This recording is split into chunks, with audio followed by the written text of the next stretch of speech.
My name is Paul Schneider. I am the president of Aid the Children, and our organization is trying to help children with AIDS around the world and specifically in Africa. Today I am in Vihiga County, and I am here with Pastor Simeon Jumba and also with the District Commissioner of Vihiga. Thank you.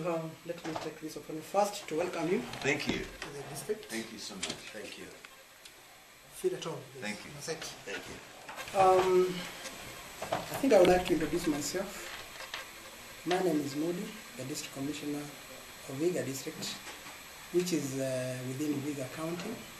And in Vihiga County we have 4 districts, but the headquarters is here in this town called Mbale, where my district is. Our district is a small district, not big. We have a population of about 91,000 people, and the area is about 91 square kilometers. And the people we have, if you check the population density and the health of the people, we find that when it comes to the issue of HIV/AIDS, the HIV/AIDS prevalence in the district is 5.5 compared to the national level, which is about 5.6, is high. And this pandemic is spread through the ages from day 1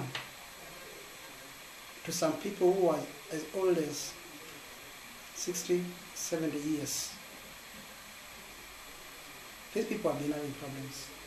And therefore, if we get partners, like the way we have gotten partners from either children, either by the President Paul, we appreciate a lot. And we appreciate the presence of Paul and the aids that they are giving to these children and other people who are suffering from HIV/AIDS. Okay, well, thank you, DC. I would like to ask you a number of questions, if I could. First of all, this HIV/AIDS, it has been here for some time. I think it is causing many problems. If you could just tell us what kind of problems that it is causing for the district and for Kenya. I think for the district is a lot.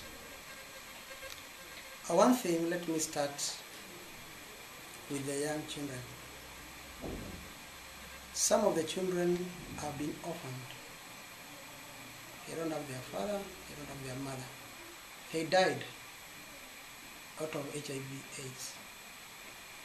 And these young children have been left under the care of their grandparents.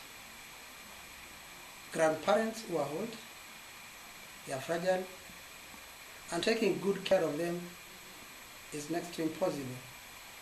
And they really need a lot of assistance. I am aware that they are using the drugs that are supposed to manage HIV/AIDS.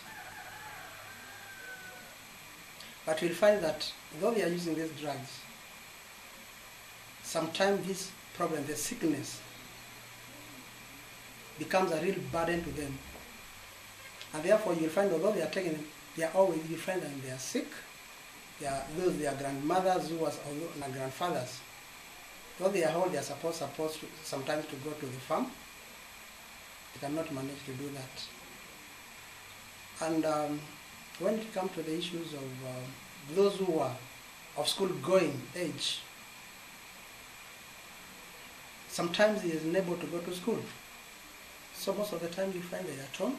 If you check their health, you just physically, you see that they are really sick people, always tired, they can't play with other children, and those kind of things. Then I thank you, DC, for that answer. Another question, we conducted a study here in Kenya, and for that study we had about 80 adults and 150 children. And I know that you were here and you saw the condition of these children at the beginning of the study. What were you able to see? Yeah, I'm very much aware of the study that was carried sometimes last year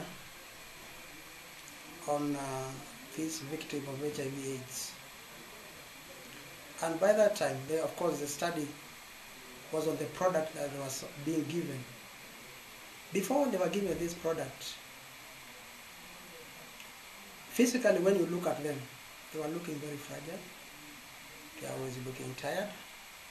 They are always looking like people who are not being accepted by the society. You could just see that there was that physical appearance of people who are sick. Their skin, their hair, their eyes. You could see this somebody who is free from HIV/AIDS. But after the study,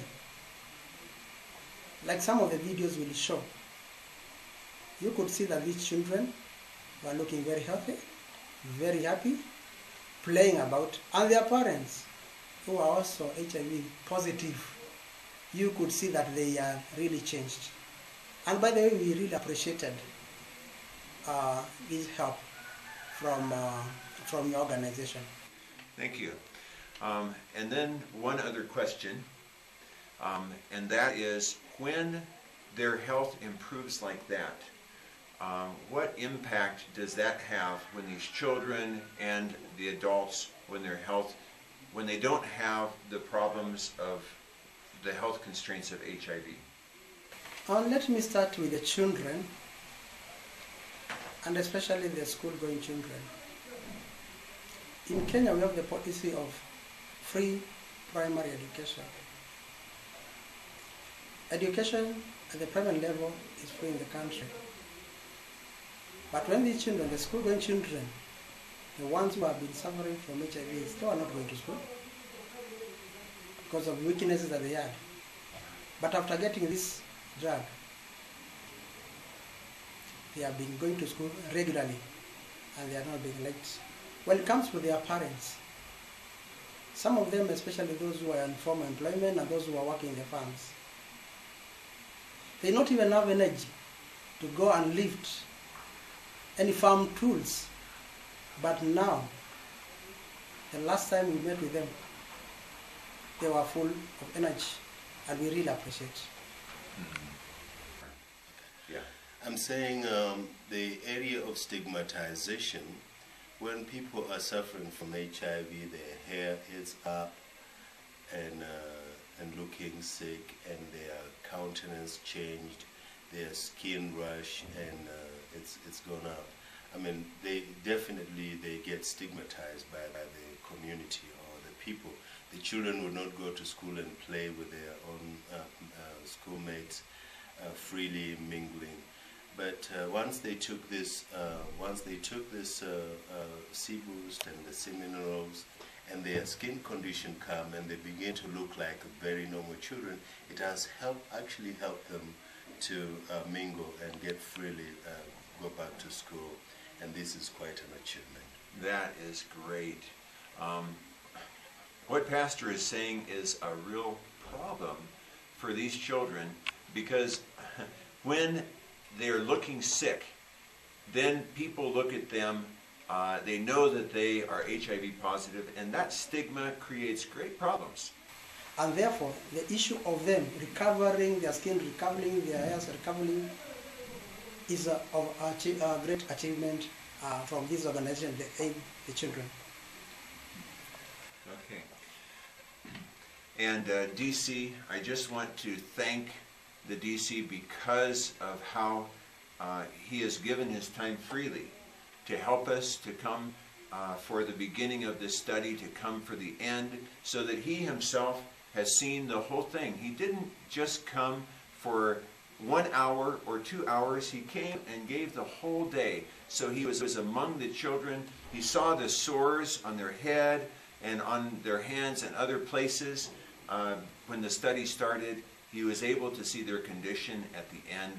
And I would just like to thank you, DC, for your involvement in this, for sacrificing your time. We appreciate it. Thank you.